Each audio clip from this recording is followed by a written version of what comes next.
เฮาก็นอนสองห้องก็จอกอยู่แต่สิกินก่อนก็ยันบ่เสร็จนะวันหยุดเดี๋ยวให้กินซีมือเนาะเนี่ยนะ นัว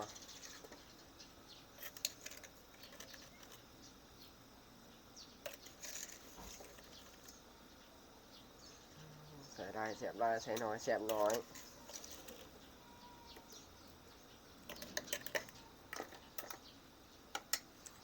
หลอดมาแล้วเข็นเดี๋ยวสีขั่วกันจักหน่อยก็เลยจักหน่อย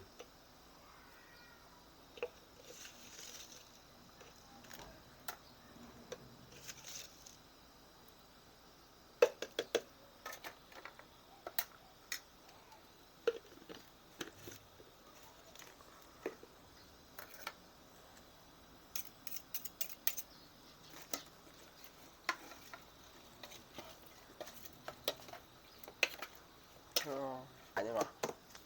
เผ็ดมาเค็มก็เฮ็ดเอาเองครับมันเอาเผ็ดเนาะพอแล้วพอแล้ว หั่นซอยครับ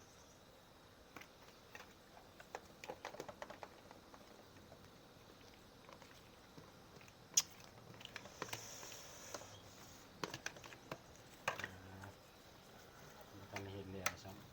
ำเริ่มน้ำลายไหลเลยล่ะตั้งมุกตั้งใจเฮ็ดกันนะ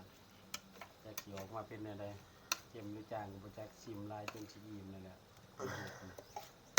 ใส่หัวหอม พอแล้ว แม่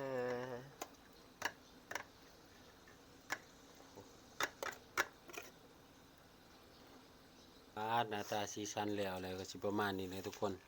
มื้อนี้ก็ลาบหมูสีมือน้องชายคือเก่าหั่นแหละ